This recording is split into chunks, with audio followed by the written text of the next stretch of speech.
Hey Bible readers, I'm Tara Lee Cobble, and I'm your host for the Bible Recap.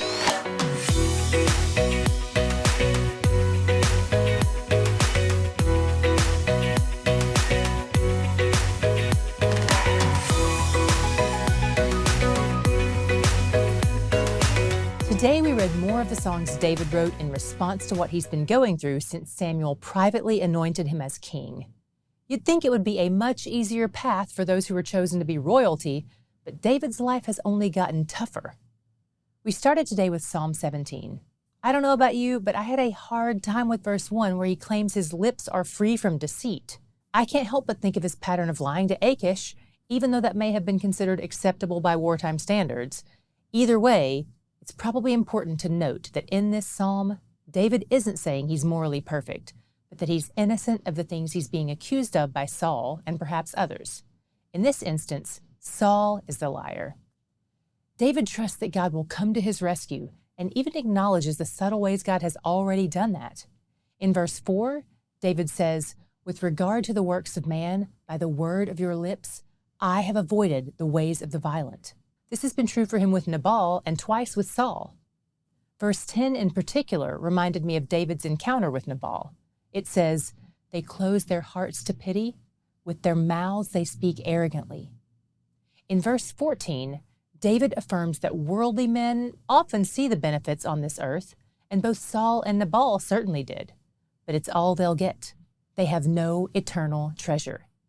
David knows that being in the presence of the Lord is the only place where true fulfillment exists. In Psalm 35, David's prayers take a military term. He uses battle imagery, some of it literal and some of it spiritual, and some of it may even be both. For instance, he asks the Father to send the angel of the Lord to his rescue. As we've talked about before, the angel of the Lord is often a reference to God the Son, before he came to earth to live among mankind as a man named Jesus. Sometimes in the Old Testament, when the angel of the Lord shows up, it's as a means of protection against enemies or as a force in battle. God the Son was gentle and humble when he walked on earth as Jesus, but he's also a warrior. David speaks promises of future praise. He preaches the truth to himself here. He also knows God is attentive to the needy and weak, and David himself has demonstrated those godly characteristics toward his enemies when they were sick and mourning.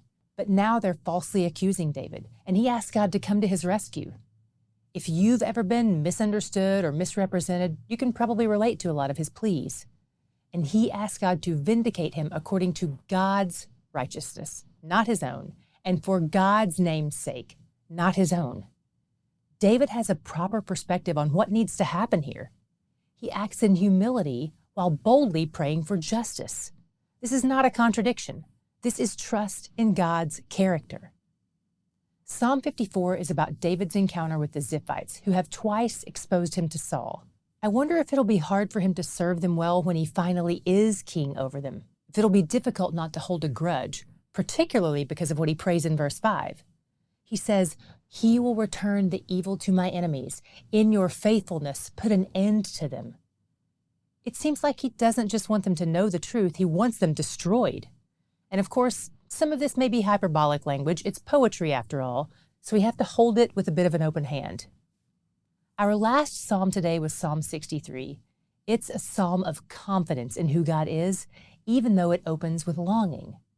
David's likely living in the wilderness when he writes this, and he starts out by saying, "My soul thirsts for you. My flesh faints for you, as in a dry and weary land where there is no water." David recounts the days when he wasn't living in the desert, when he could go to worship God in the sanctuary, and he remembers those times with fondness. For those of us in the Western world, this is a really hard concept to grasp. Most of us have easy access to Christian communities, and we have a church on every corner. But David has no idea how long it will be for him before he's able to worship God in the ways the law requires of him. He longs for that day, when he'll be able to participate in the feasts and sacrificial offerings again, instead of being a fugitive and an outcast. In the meantime, though, he clings to God, because even though he's removed from the presence of the tabernacle, God's presence is still with him. And that's where my God shot came in today. In the midst of the wilderness, when everything God has promised to David seems so impossibly distant, David closes this psalm with a verse that shows us how God is still upholding him. He says, "But the king shall rejoice in God. All who swear by him shall exult, for the mouths of liars will be stopped." David's faith is strengthened, and he knows these things are true. First, he'll be the king because God has promised it. Second, God is trustworthy and praiseworthy, and you can stake your life on it. And third, in the end, that trustworthy, praiseworthy God will work justice. In the midst of David's desert wasteland, he opens his parched mouth to praise God. David knows he's where the joy is. If you have questions as you read, we have a whole group of people who are ready and willing to discuss those questions with you. It's our official Recaptain discussion group, and it's the brightest little corner of Facebook. I love to go on and read some of the threads because our Recaptain family is so encouraging and so supportive of each other, and they're smart too.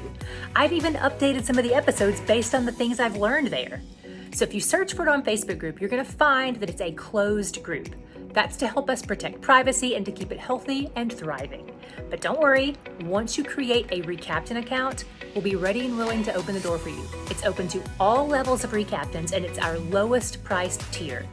Check out today's description box for a link, or visit the website, thebiblerecap.com, and click on the Recaptains link.